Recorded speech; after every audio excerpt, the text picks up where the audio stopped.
Good evening, I'm Destiny Patterson. Thanks for watching our weekend edition of KSLA News 12. Let's get you caught up. Investigators with the Texarkana, Arkansas Fire Department are working to figure out what caused a fire to start this morning. The fire took place at the Tri-State Iron and Metal on East 9th Street. Crews say some metal caught on fire at the location, but they're not sure how.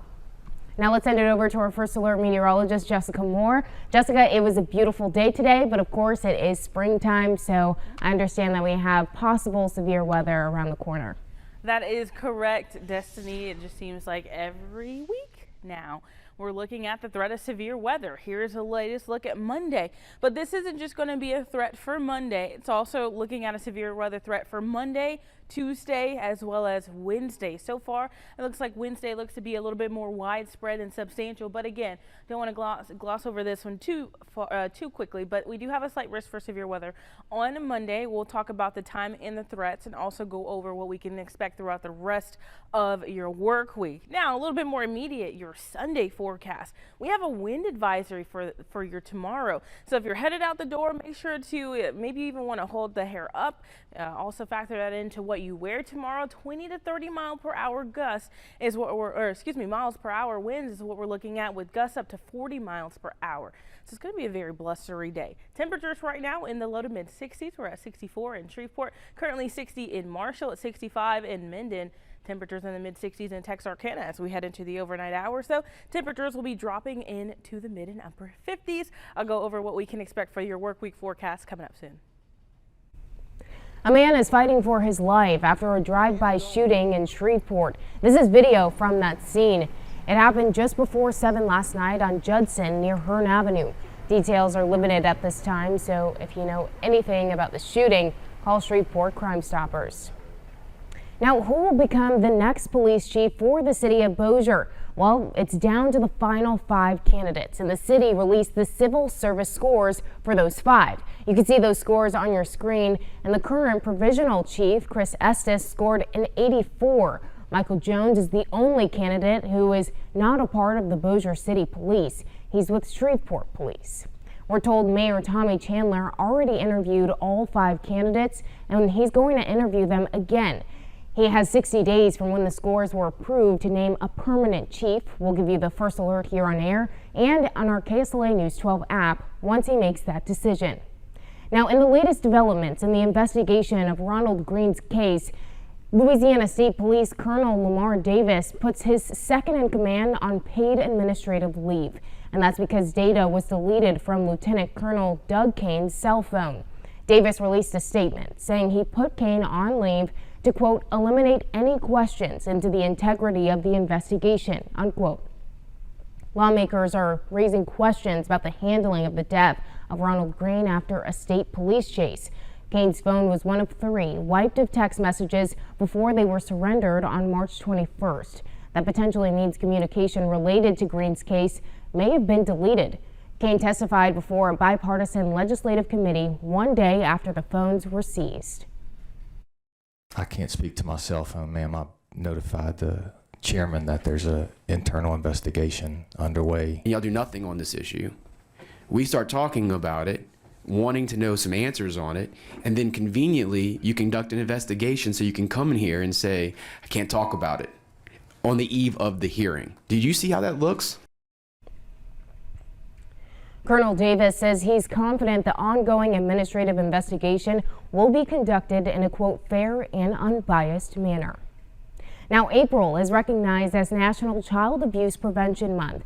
KSLA News 12's Jade Meyer shows us how one organization in the Arklatex uses resources to spread the message of child abuse prevention. Our vision is actually to assist young females ages 4 to 17 who have been sexually violated develop coping mechanisms and a positive self-image as well via age-appropriate activities, motivational speakers, and counseling referrals as well. Donna Wiggins is the president and founder of Flowers of Youth Outreach. As a sexual abuse survivor, she felt compelled to help others. I was sexually abused myself, and I asked the Lord, what do I do with this? Because I don't believe that it happened to me in vain. So I wanted to use my experience, because I believe experience is the best teacher. I wanted to use my experience to help others as well.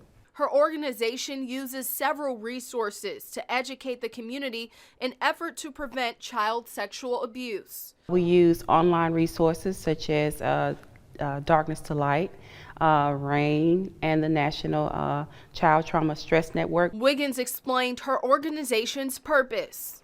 Our main goal is to increase or regain a positive morale amongst the community, and to educate the community of ways to prevent child sexual abuse, to pretty much get it out there on a continual basis, so that we will be more aware and how to recognize child sexual abuse, and how to pretty much stop it, and to just let the young ladies know that you are not victims, you're a survivor. Jade Myers, KSLA News 12. The organization's symbol is a dogwood flower to represent Christianity, the ability to endure various difficulties, and durability. A fraternity at LSU is kicked off campus after allegations of hazing and kidnapping. Members of Sigma Alpha Epsilon reportedly kidnapped and assaulted a member. That's according to a letter detailing hazing between 2017 and 2020. Pledges were also told to perform acts of servitude and forced to eat condiments, do lineups, and participate in workouts. LSU students say this is an all too common situation on college campuses. No, I don't think LSU has a problem. I think you're going to get that kind of stuff at every school. I don't think LSU in particular has a problem. The fraternity is suspended until May 2023 and is barred from campus activities and recruiting new members. The search is on for additional funding at LSUS. University President William Tate and his state leader Thomas Presley traveled to Shreveport to discuss why the Shreveport campus specifically is still underfunded compared to other universities in the LSU system.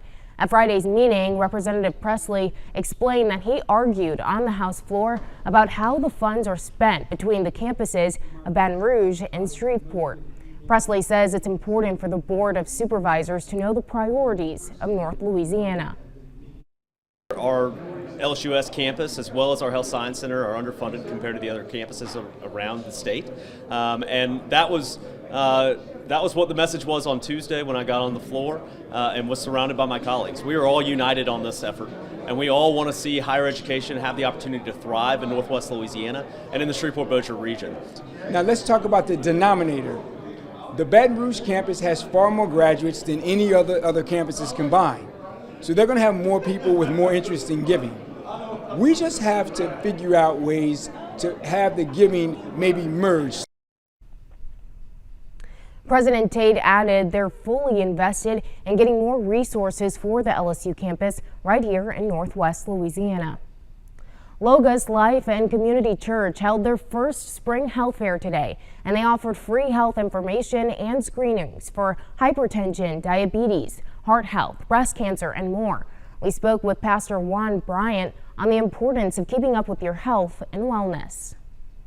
One thing that COVID did is it made people really evaluate their health, evaluate where you are with your vitamin D levels, evaluate your hidden underlying issues, and a lot of times if you don't bring it to the people, they won't go and get it taken care of. So I wanted to make sure we brought it not just to the members of Logos and Life Community Church, but to the community as a whole, and maybe we can use this event as something proactive instead of getting bad news and trying to be reactive. So I just wanted this to be proactive as a way of knowing your numbers before before it's too late.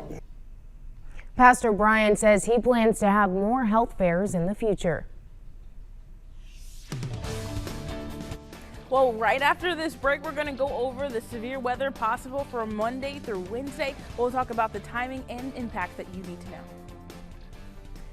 Stores are seeing a shortage in baby food. We'll tell you more about that. Plus, how Polish citizens are helping dozens of Ukrainian families as they flee the country. When we come back, what it takes to help those families.